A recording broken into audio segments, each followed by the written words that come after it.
Hey everyone, welcome to our live event where we are going to be chatting about healthy ingredient swaps for baking. I'm Rachel Tupel, and a couple of little tidbits for you. I would love if you would download your Healthy Tips cheat sheet. This is a fabulous sheet for you to refer to as you are trying to swap out any of your ingredients. And also please remember to comment and ask questions, say hello, tell us where you're coming from today, and let me know if you are trying to make any healthy ingredient swaps in your recipes. So I want to share a few tips and tricks with you for swapping ingredients because it's January, and we all know January is resolution time when we're trying to cut back on sugars or fats or just eat less calories or just simply try to eat a little bit healthier. And it's about mid-month now, which means we're all probably falling away from those resolutions, getting back to our old habits. And I just want to give you a little boost to get back to where you need to be if you're trying to cut any of your calories or eliminate certain foods from your diet. So let's dig into a few of our healthy ingredient swaps. One of the things that a lot of people are trying to do these days is just eliminate the need for additional sugar. And obviously in baking, that's really tricky. Having a baked good that has some sweetness and some flavor to it really is what kind of pulls us into wanting to have a baked good in the first place, right? You know, we're looking for that really delicious, moist, sweet taste that comes with cakes and muffins and cookies and all of those things. And so I wanted to share some swaps that you can do that really aren't going to change the texture and the consistency of your baked goods too much, but still provide you with that taste that you're looking for. So let's take a peek at our little sheet. This is a great sheet. I've got not only your swaps for you with your different ingredients, but I give you your ratios and any other adjustments that you need to make too. So if we're looking at sugar, the number one easiest way is literally just to use a ripe banana. So these are not as ripe as I would like them to be putting into a baked good right now. But I have a tip for you. I'll get to that in a moment. I drove around to like 4 different stores last night trying to find any kind of banana that was even remotely close to ripe, and everything was way greener than these. So I've got 2 different tips for you when it comes to not being able to find a ripe banana. And the first one is you can actually bake them. You can put them in a 350-degree oven just like this. You don't need to do anything special to them. Maybe pull them apart and separate them on the tray, but put them in the oven at 350 for only about 5 minutes. They'll turn brown first, and then you'll peel open the banana, and it's perfectly ripened, delicious banana that is used for any baked good at that point.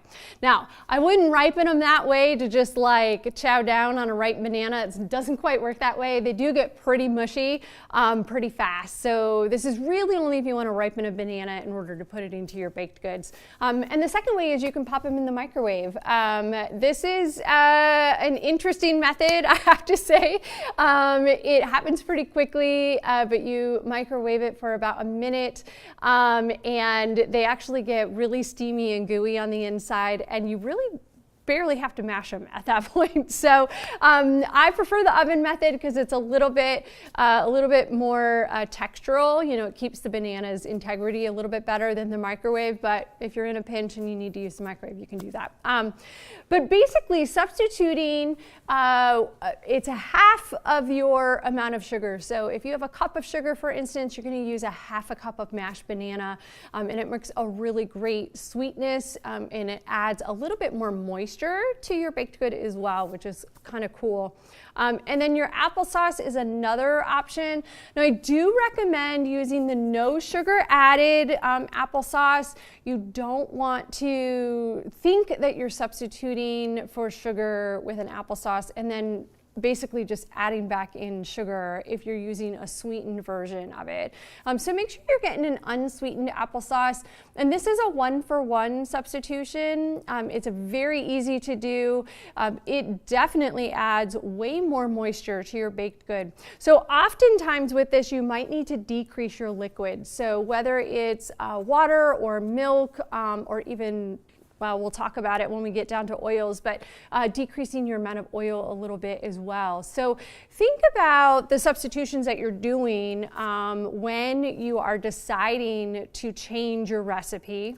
The biggest thing is that some of these are going to add a lot more moisture to your baked good, and so your baked good might not bake up as light and fluffy. It might be a little more dense. And so making some of these adjustments with the ratio, so 1-to-1 versus half-to-1, you know, or in the case of honey, it's 2/3 of a cup per cup of sugar.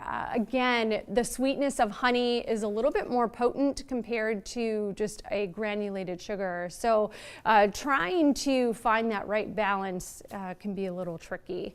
So excited to hear from Cheryl. You are in Chile, Colorado, and let me tell you, we are in chillier Minnesota today. It is so cold today. Outside for like a second and my nose is just absolutely frozen. So bundle up, stay warm. And then we've got, oh my goodness, Slovakia, wow, coming from all the way from Europe. That's fantastic. And then Ruth from Arizona and New Jersey, trying to make low-fat swaps for your daughter who had the gallbladder removed. Yeah, the healthy swaps when you are dealing with health issues is definitely a must. And I will say that these are all really great swaps, especially if you're dealing with a health concern like the gallbladder. Teresa from St. Louis, thanks for joining us as well. So you know how cold it really is out there. You're with us as well. Excellent. So let's move on to our healthy swaps for oil and butter. And this is, let's see, Teresa, I believe, right? You are trying to swap for gallbladder, and oil is certainly one of those things that you don't want to eat too much of.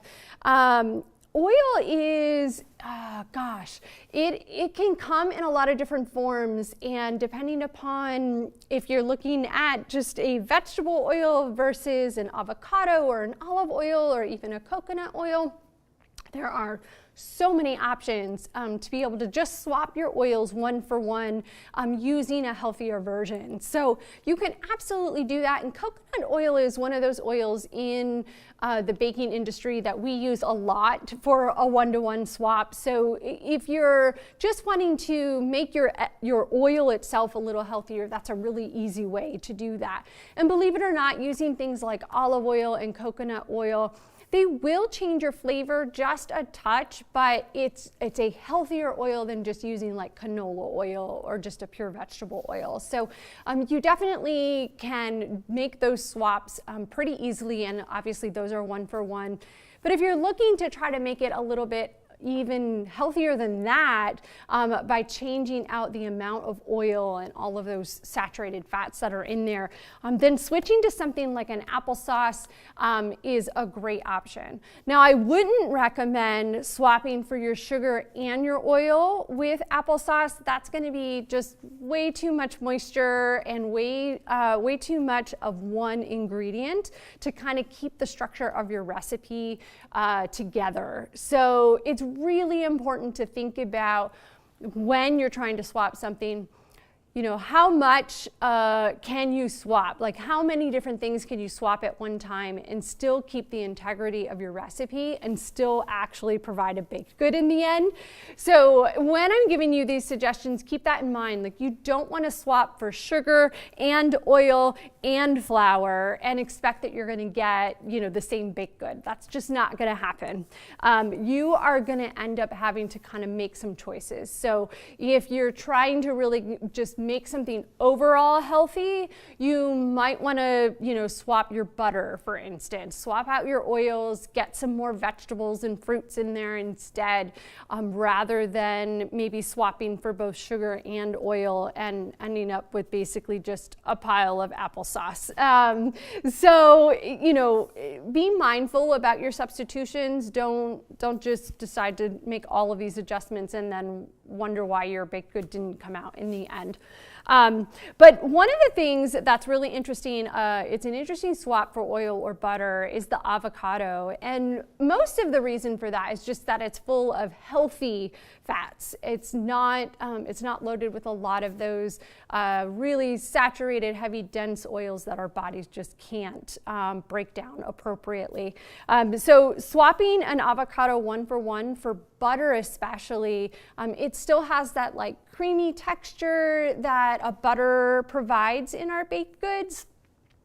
And surprisingly, it doesn't change the flavor a whole lot. I know a lot of people get concerned about using an avocado in a recipe, substituting for butter. It just doesn't seem right. It definitely doesn't seem right to me, but surprisingly, it works really well. It still provides that nice creamy texture.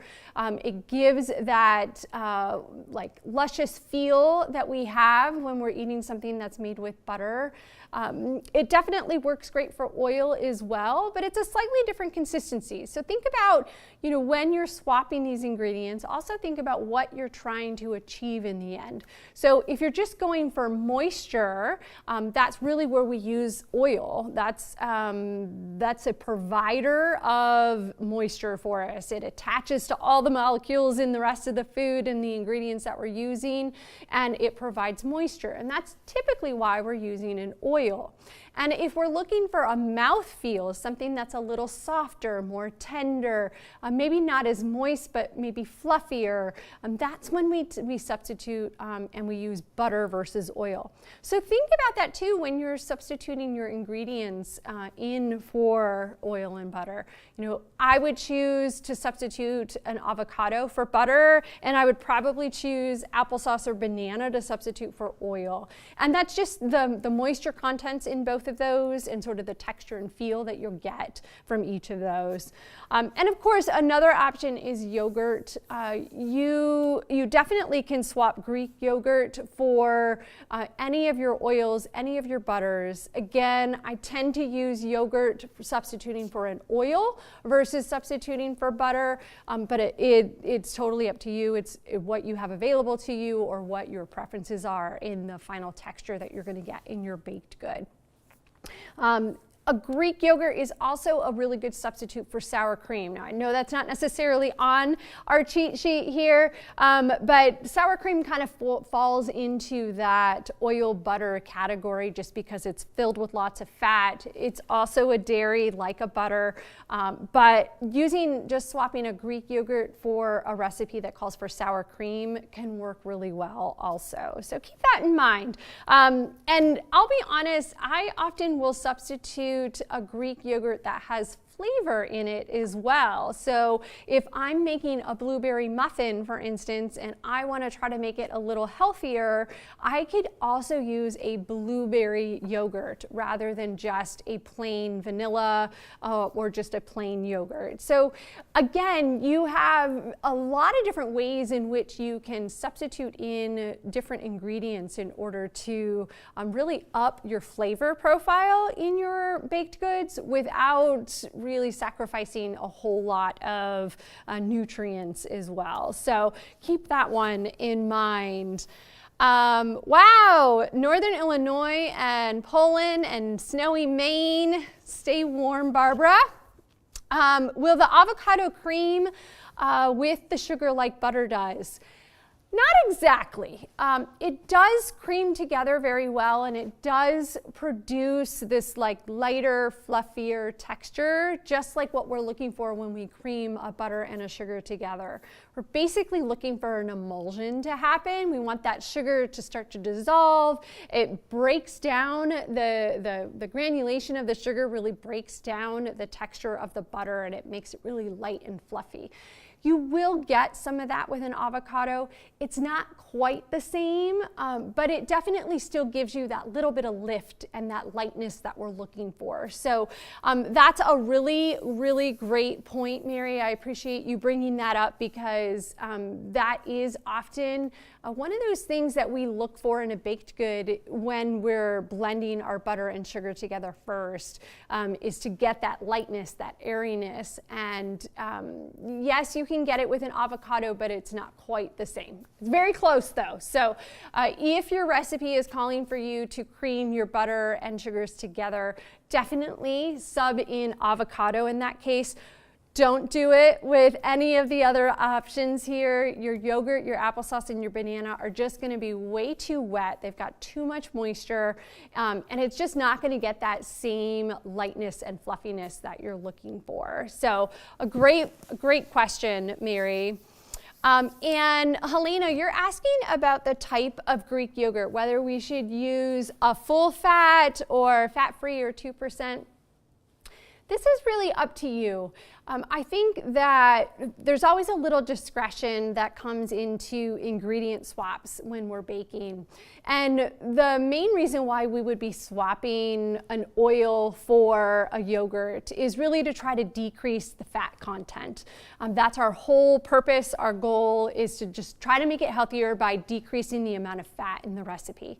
So my recommendation would be to swap out with a 0%. If you're worried that that might be too much for the recipe that you're doing, you can definitely use a 2%. But swapping whole yogurt for an oil is really a one-to-one.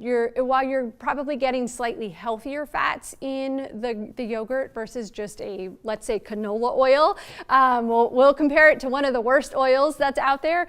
You're definitely gonna see some improvement in your nutrient level. You're not gonna see a whole lot of decrease in your fat content. So keep that in mind. If your goal is to decrease fat content, just the quantity of it, then you're gonna wanna use either a 2% or like a skim yogurt, something that has a 0% fat in it.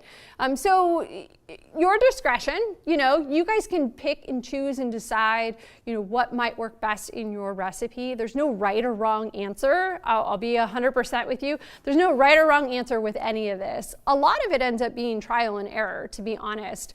And that's not necessarily a bad thing because it helps guide you as you continue to bake and try to sub out ingredients.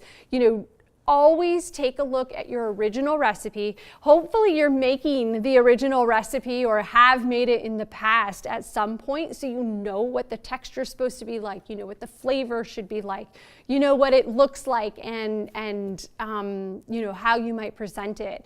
And then swapping one item at a time allows you then to compare, right? You can look at your original recipe and think about what that used to look like and taste like and feel like, and then swap one ingredient. Let's say you just swap the avocado for butter, and you end up with a baked good that's flat and very dense and you have no lift in it. That might not be the best swap for that recipe, right? So you do have to do a little trial and error when you're trying to swap things and figure out what's going to work best for you.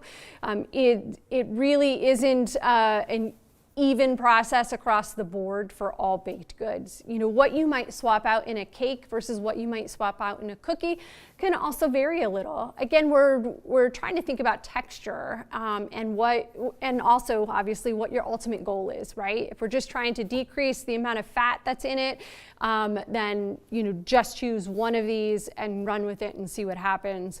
I find that things like cookies that are denser in general, they're not as light and fluffy as a cake, for instance. Those swaps tend to be easier in a cookie because you've got a little bit more play. If you're looking for a cookie that's already dense, like a peanut butter cookie, for instance, if it's already dense and it just kind of breaks apart nicely. It's got a lot of moisture in there. You know, swapping an avocado for a little bit of butter in that recipe, you're probably not going to notice much of a difference. But if you're trying to bake a pound cake and you're swapping avocado for pound cake, you're not going to get the same result. You know, you kind of have to think about which items you're swapping and what you're baking. That's probably the biggest question, is what you are baking.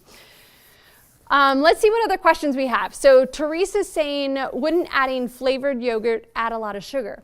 Depends on the yogurt. Absolutely, adding a flavored yogurt that is just a standard yogurt. If you're adding a Greek yogurt that has fresh berries put into it, and those are broken down and there's no added sugar in that, you're actually adding nutrient value. You are adding some natural sugar from the fruits, from blueberries or strawberries, but you're not actually like taking a tablespoon of sugar and putting it in there.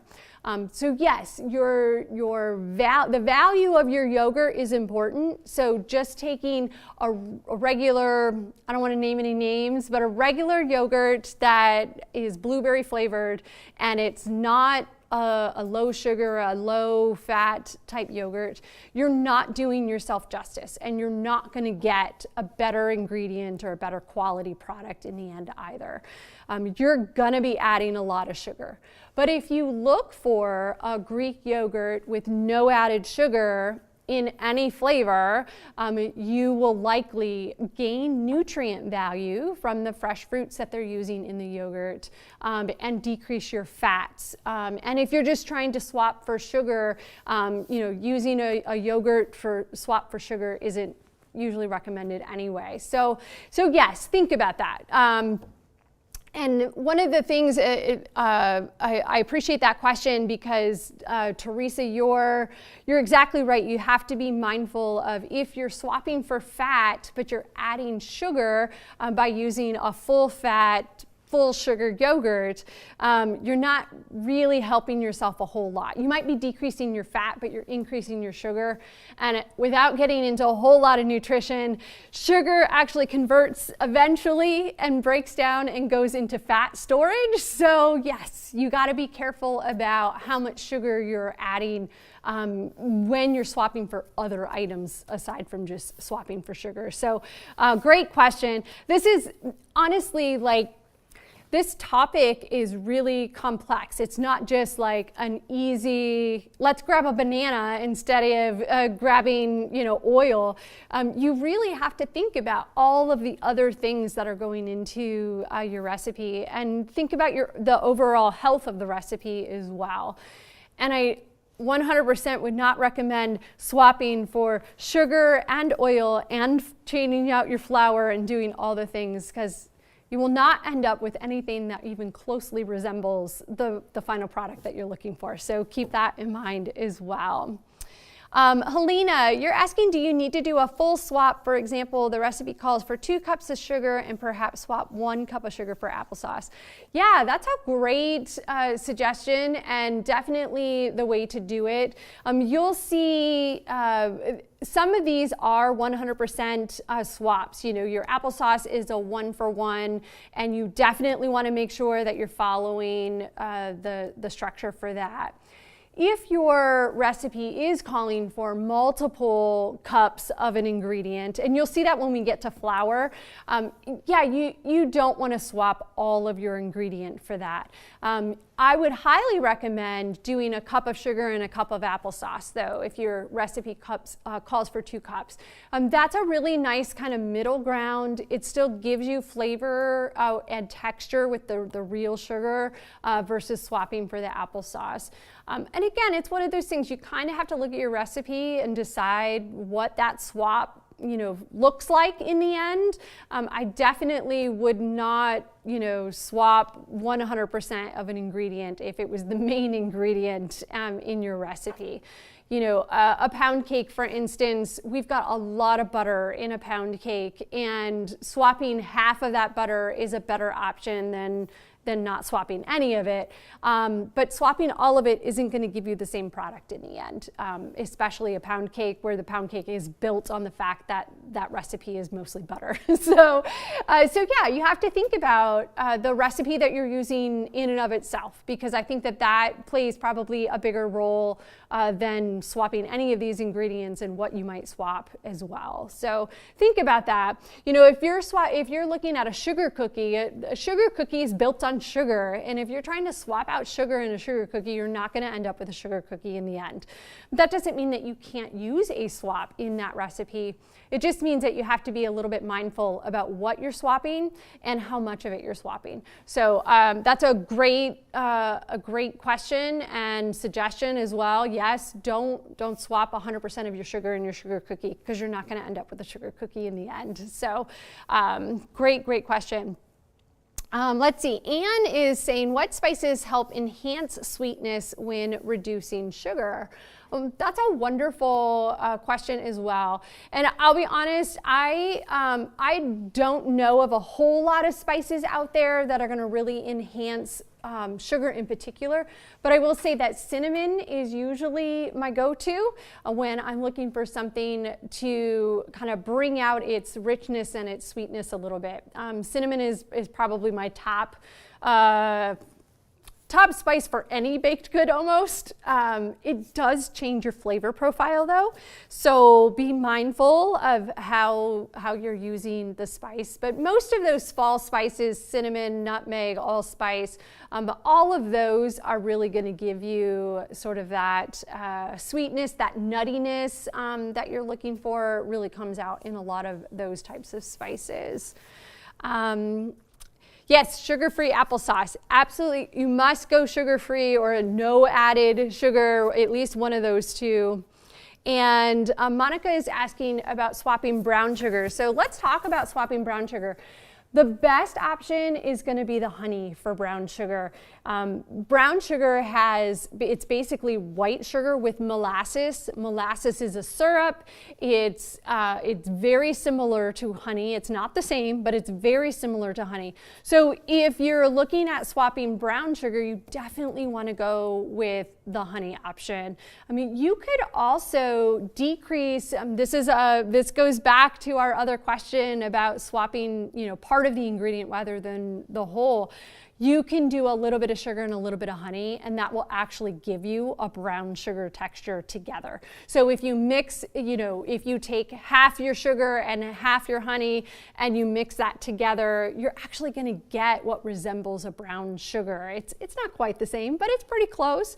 So you'll get sort of that same flavor profile.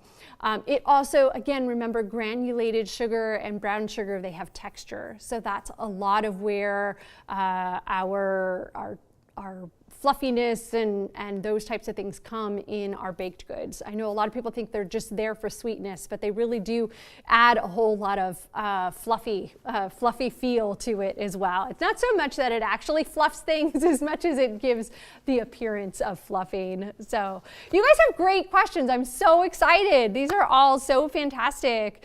Hi, Jeanette from Ohio, one of my old stomping ground. Yeah, cinnamon as well. You guys are chiming in with such great questions and even suggestions as well. I think this is absolutely fantastic. So well done to all of you today as well. All right, let's move on to that last page where we're going to talk about some healthy ingredients for flour. So flour is a tricky one, and I will say that this is probably the place where I would sub out just part of your flour. Now, if you're trying to be gluten-free, that's something different. Gluten-free is a totally different animal. I don't even want to really touch upon gluten-free. I will say that it's a beast of its own, and it is a real challenge to do gluten-free baking altogether, especially when you're trying to do things that are light and fluffy and airy like a cake. It's not that it's not doable, it absolutely is, and there's some really great substitutions that I can give you when we're talking about gluten-free specifically.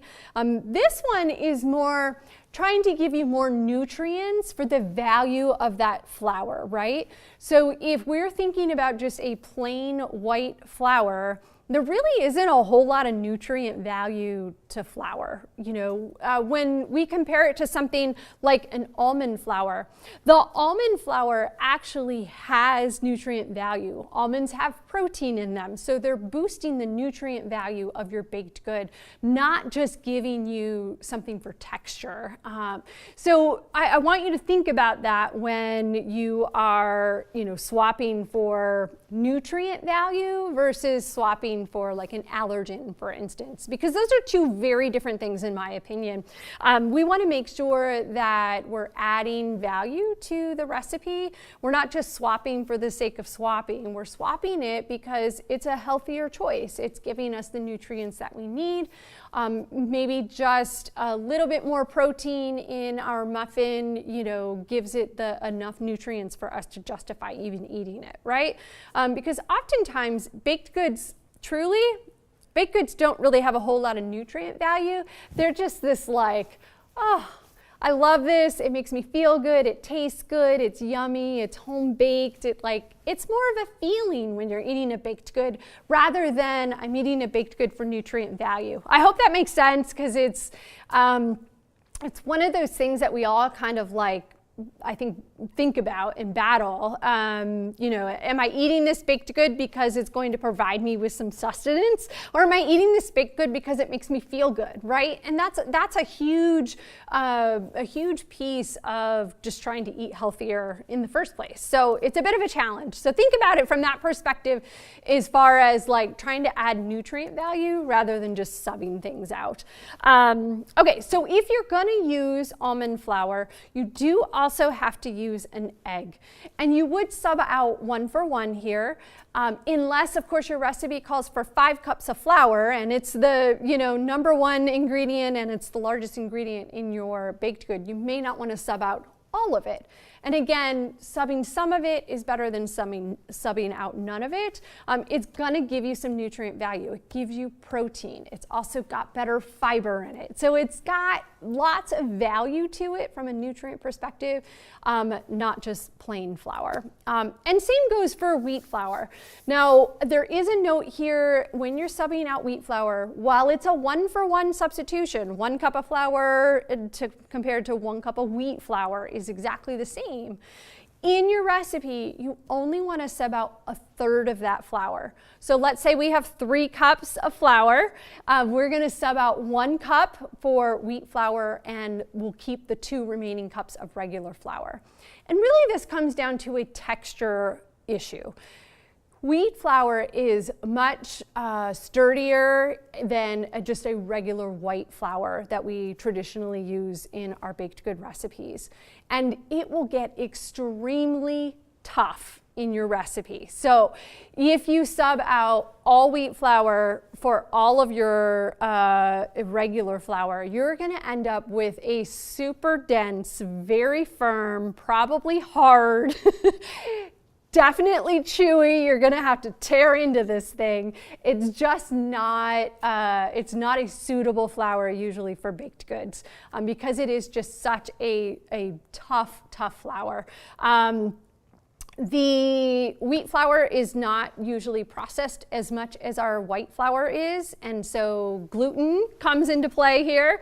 And that's oftentimes why in breads we're using wheat flours. We're using sturdier flours so they can hold up and really keep their structure. And in baked goods, we want them to be light and airy and fluffy. And so a heavily processed white flour that doesn't have, white flour has gluten, but it doesn't have nearly as much gluten as like a wheat flour does. They're tender, they're softer. The bite is, softer and not as chewy. You don't have to rip it apart. So think about pizza dough versus a cake. Those are 2 very different textures as far as how you're breaking apart and how you're chewing and eating that food. that's what would happen to your baked good if you just decided to do all wheat flour in a cake. You're gonna have a cake that's more like a bread. So that's why you're only doing a third of the flour when it comes to wheat flour. And with other types of flours like coconut flour or any of your other nut flours as well, you're gonna have to add that egg. So it's the same, any of your nut flours, almost all of your other types of options are gonna require a little more moisture. Because if you feel even just the texture of an almond flour versus a white flour, almond flour is very gritty, it's very granular, it's almost like granulated sugar, you know, it's got a lot of texture to it.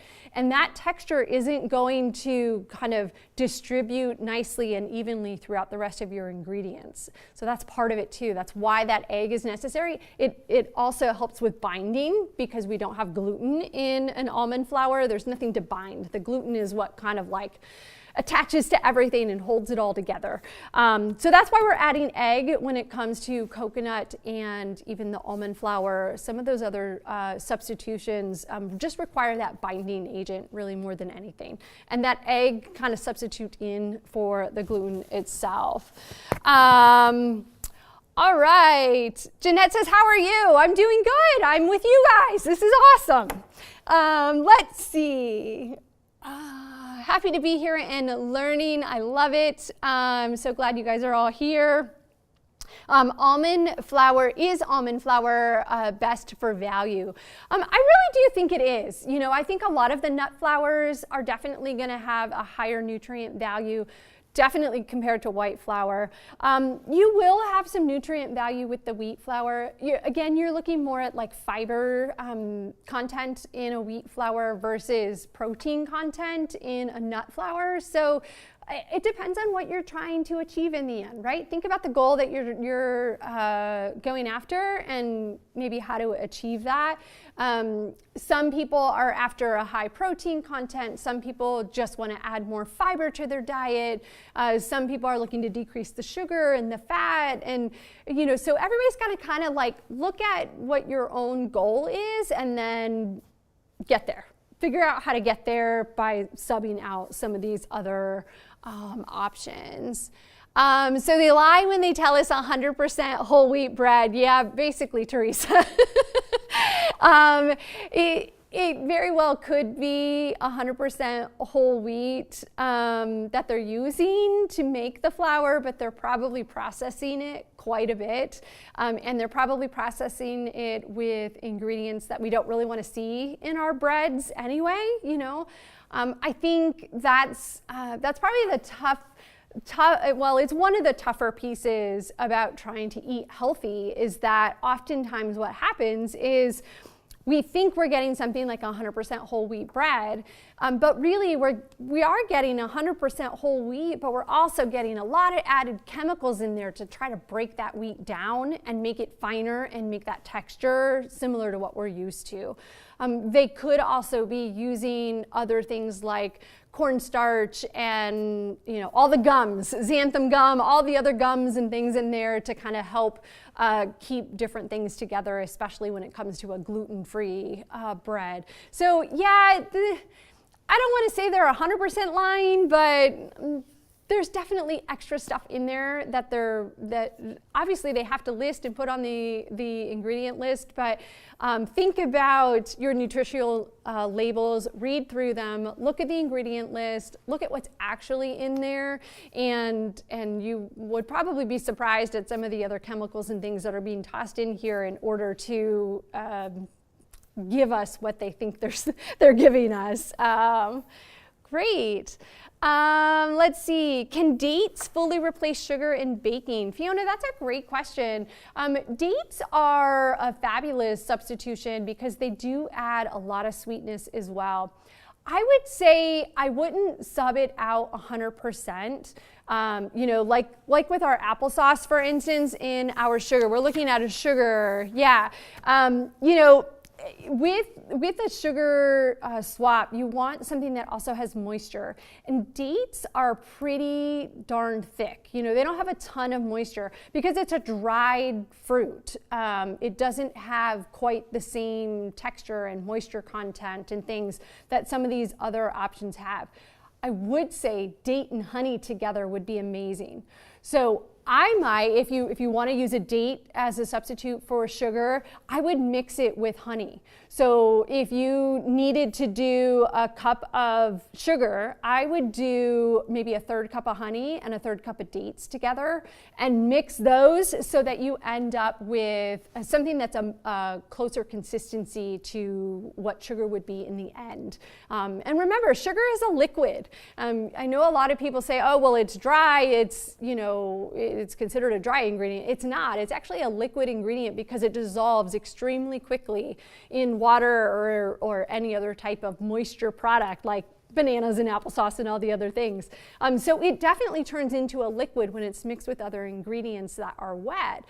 So you have to think about what your substitution would be. So things like dates or prunes even would be a great substitute. Those two items do have a heavier flavor profile. So if you're looking for brown sugar, the date would actually be a really great substitution. Again, I would mix it with the honey just to make sure you get the moisture content right.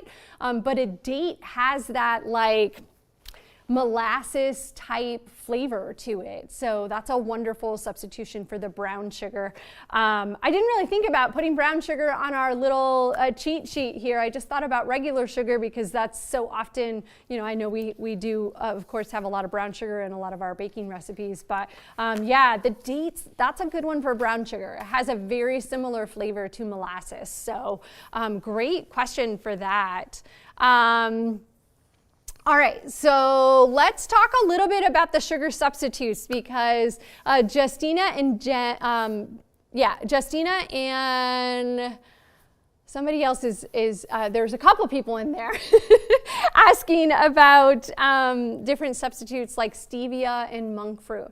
You can absolutely use those. And today, we have a multitude of substitutions for sugar that are not actually sugar. They are either natural sweeteners, like stevia is a leaf, it's a plant, and the way that it's processed down, they turn it into this amazing, you know, sweet flavor with little to no calorie at all. So you definitely can sub some of those out. I'll give you my personal take and I'll give you sort of the like nutritional take, right?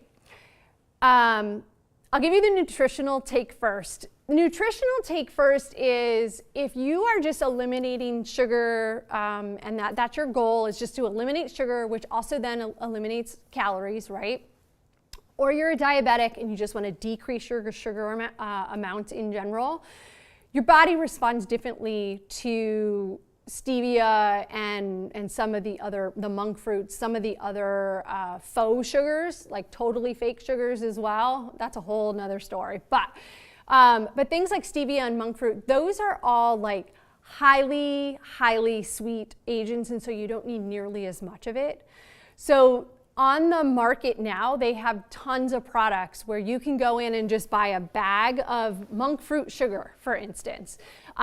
They are usually all one-for-one substitutions and work extremely well in recipes that you're just simply trying to get rid of the sugar out of that. They provide a natural sweetness because they're natural ingredients, they're leaves, they're plants, those types of things. They provide a natural sweetness, which is really nice. I personally find them to be overly sweet in comparison to a regular sugar, but how your body processes it is the important thing, because eliminating that true sugar, your body doesn't view it as sugar, it doesn't store it, you know, if it's in excess, it doesn't get stored in fat. So yes, there are benefits to utilizing monk fruit and other types of natural sugars. Just be careful that what you're getting is actually what it's saying and it isn't just a bunch of chemicals like aspartame and some of the other type products that have been developed.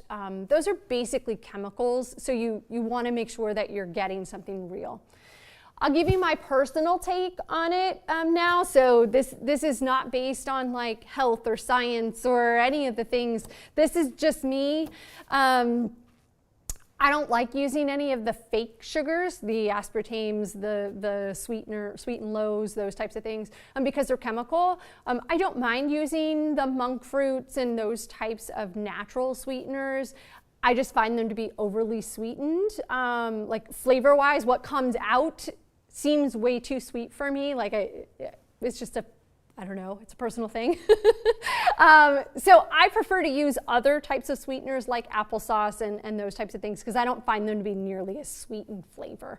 It's just my personal preference. But absolutely use them if you see fit, especially if we're concerned about actual sugar, like grams of sugar, how many grams of sugar you're intaking, because that's the best way to get rid of that. Let's see. Oh my goodness, you guys have such great questions. I love this. This is so great. While we're still on sugar, let's chat about that, and then Jen, I'll come back to your pumpkin and sweet potatoes. When adding dried dates and reconstitute or grind them, mix them with honey. Yeah, you need to grind up your dates, your prunes, any apricots, for instance.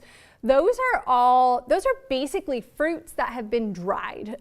So like an apricot is an actual moisture-packed, fruit that we could be eating, and you could certainly grind that up and you wouldn't have to reconstitute that. Same thing with like if you use a plum versus a prune. I can't remember what a date is. I feel like maybe the date is just, it is what it is, but it's very firm and it does need to be reconstituted. So you can either reconstitute it with some hot water. That works great, especially for things like apricots and prunes. I would grind them in a food processor, make them into a paste, add a little bit of hot water, and it comes right back. It has a lot of texture. You could also grind them and mix them with a little bit of honey, and I think that would work just as good. You don't necessarily need the water because the honey is providing a little bit of that liquid. So great question. Date syrup is a good one. Date syrup / molasses. Just be careful with molasses because it tends to be heavily processed. It's not as healthy as honey, but it's still a great option. Let's see. I'm going to come back to Jen with the pumpkin and the sweet potatoes. Can they be used beyond muffins? Yeah, you can use them in cakes. I use a pumpkin puree in cakes. I use it in cheesecakes. I use it in a lot of things. So absolutely, feel free to add those to other types of baked goods as well. Let's see. I don't know much about the date sugar they're marketing. I think they're marketing it really as, it's a natural fruit, right? It's very much like a monk fruit sugar. So I don't know much about it. I can't speak to it. I haven't used it. I don't know a lot about it. But if I had to guess, it's going to be pretty similar to like a monk fruit a sweetener as well, since they're both coming from a fruit. Hi, Donna from Michigan. Teresa is saying, if I want to bump up protein, I will add a little pea protein powder to your flour. Great suggestion. I actually add protein powder to a lot of my baked goods. I have a chocolate chip banana nut muffin that I make that I actually sub out some of my flour and put a protein powder in there. There are lots of protein powders on the market. So if you're looking to add protein, I know that that's not really so much a part of what ingredients we're talking about today. Obviously, protein is really important. It's It's probably one of the most important things that we need in our lives, but that's a great way. You can actually add protein powder to any baked good. It doesn't matter what it is. It could be a pie crust or a muffin or a cake or a cookie. There are multiple ways to add protein into any of your baked goods.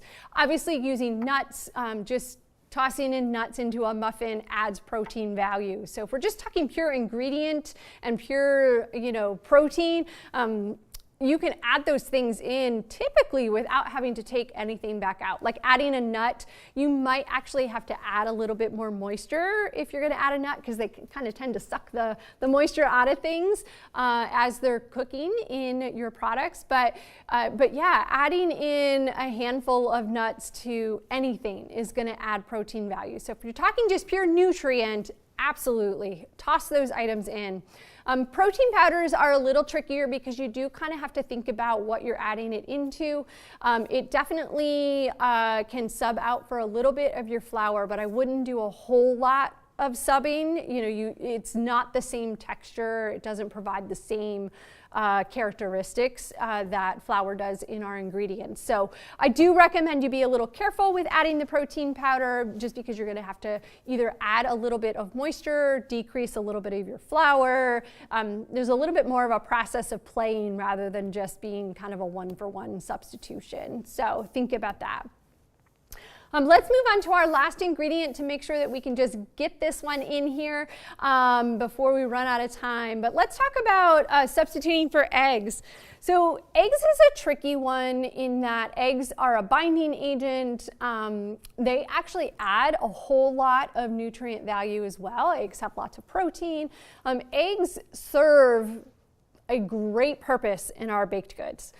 So people who are trying to get rid of eggs in their baked goods, they're typically getting rid of it because it's an allergen rather than like, I don't want to eat eggs, because eggs are actually very healthy and they provide a ton of nutrient value to us. But if you're doing it more for an allergen purpose, then subbing out some yogurt. And again, I'm giving you a quarter cup of yogurt per egg. So these are just substitutions directly. A quarter cup of applesauce or even a quarter cup of mashed banana. And these are really, all three of these ingredients are really substituting the moisture content that an egg provides to a recipe and a tiny bit on the binding. But it's not going to do a ton in the sense of nutrient value. So if you are subbing things out because you want better nutrients and more protein content and less sugar, don't sub out your eggs. Your eggs are actually very beneficial to you and really helpful in a lot of baked goods. This is really more if it's an allergen issue, you just can't tolerate eggs, you can't have that. Fat content is another thing that eggs provide. So if you're subbing out for oils, don't sub out your eggs as well. So don't mix these two together. So oil and eggs should not be substituted in a single recipe. Don't swap both of those out, because you will not recognize whatever baked good you are making. You will not recognize it when it comes out of the oven. It will not be the same. So let's think about that. You can absolutely substitute a couple of these at a time without sacrificing the overall quality of your baked good, though.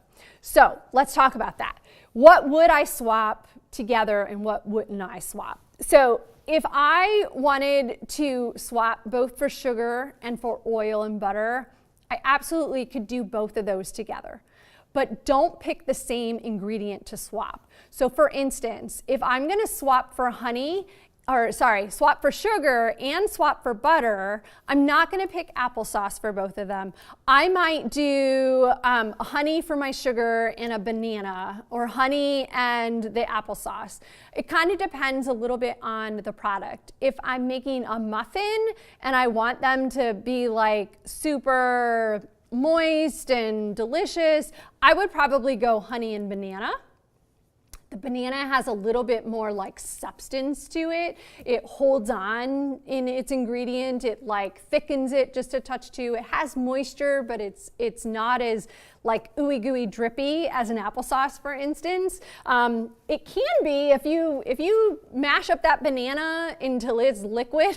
There's like no banana left. It's just moisture. You can absolutely do that. When I say mashed banana, it's mashed. Like you don't want to like beat this banana until it's pure liquid. That's kind of defeating the purpose of kind of keeping that texture and content together. So think about that a little bit as you're mashing bananas. So the mashed bananas that are on our sheet, this is kind of exactly where you want to be. You still want to have chunks of banana.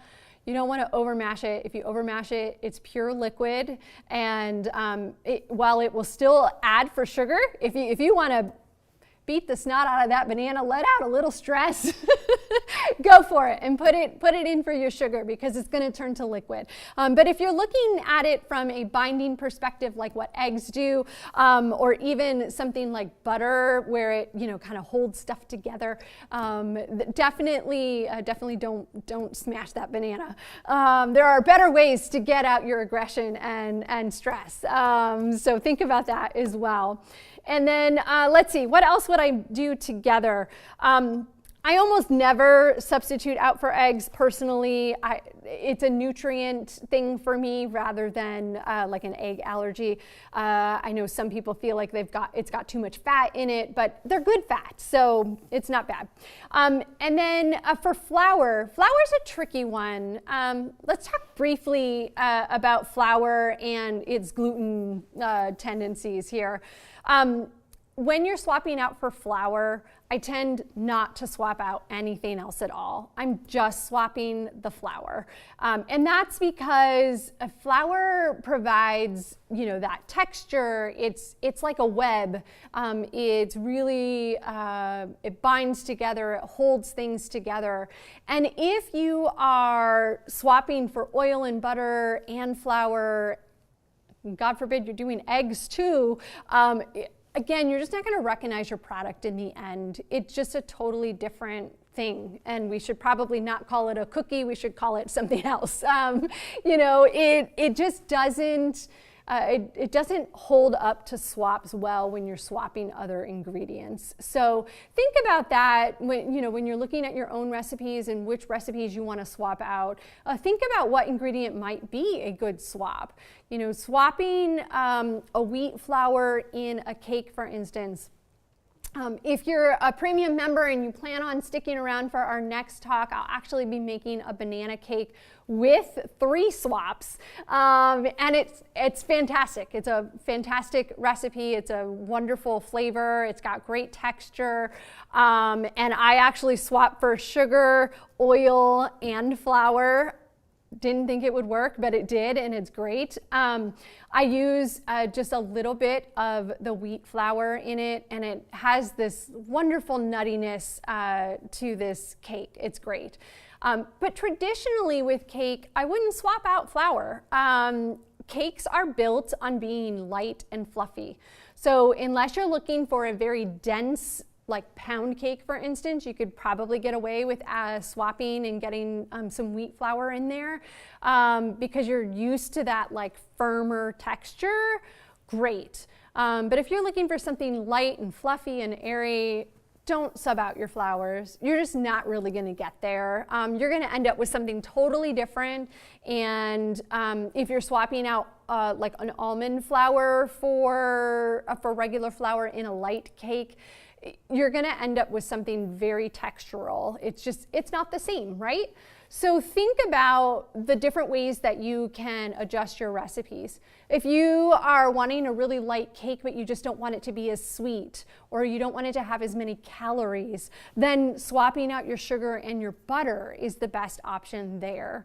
If you're trying to create a cookie and this cookie is normally light and airy, then again, you're not going to want to sub out like butter, for instance. Helps create that light, fluffy, airy texture when we combine it with sugars and butters together, you're not going to get that. So you've got to figure out a different way to either lower a count, like lower a nutrient, like the amount of sugar or the amount of fat in it, or think about adding nutritional value to it. So maybe you take a muffin or a cookie and you add protein to it by utilizing a nut flour. So, you know, again, it's really about thinking about what it is that you're trying to accomplish in the end, and then thinking about what type of baked good you're making and how you can change that. Pie crust, phenomenal with nut flour. They work well, they taste fantastic. So I almost always make my pie crust with some sort of nut flour substitution. And again, it's just bringing up the nutrient value of that particular product. So you don't necessarily have to cut out baked goods altogether if you're trying to decrease calories, for instance. Traditional baked goods add very little, if any, nutritional value to our health and our bodies. So if that's your goal, you don't want to eat something that, you know, doesn't have nutritional value, then just cut out baked goods altogether. And that sounds terrible, but you get used to it, promise. But if you're wanting to just boost the nutritional value so that when you're eating something that still tastes delicious, looks delicious, you want to bite into that cupcake, but you don't want to feel that guilty, add some protein to it. Make sure you're decreasing your sugar a little bit. So maybe it's not quite as sweet, but it still has the same texture and it still tastes delicious. So you got to think about what your end goal is, and then what product you're doing, and what you want to try to accomplish with it, and then make those substitutions. So I wish that I could give you, an end all be all, this is how you should do it, but it really is a trial and error process, and I encourage you to play with your recipes. That's the only reason I have a wonderful banana cake recipe is because I was seeking out a banana cake that had flavor, that had texture, and I wanted it to be a little healthier. I didn't want it to be quite as sweet, and I wanted it to have a little bit more nutritional value. So, you got to figure out what it is that you want to do, and then take those appropriate steps. So hopefully you guys can do that. Let me see if there's any other questions here that we really want to address, and then we're gonna have to head out. Flaxseed and water is great for egg whites, you're correct. I personally don't like flaxseed. I don't like the way it feels, so but maybe if I boiled them, it'd be better. Kathy, you're welcome. You're gluten-free and want to experiment on sugar substitutes. It will be trial and error for sure, and correct. Just because you're gluten-free doesn't mean you should have to eat all the sugar. I'm glad you like cookies as well. That's fantastic. Well, wonderful. I am so glad that all of you were able to join us. If you didn't already, please make sure that you download your recipes, or not your recipes, your ingredient substitutions for your recipes. And if you're one of our premium members, stick around because I am going to be sharing my favorite banana cake recipe that is not only tasty and delicious, but also healthy for you.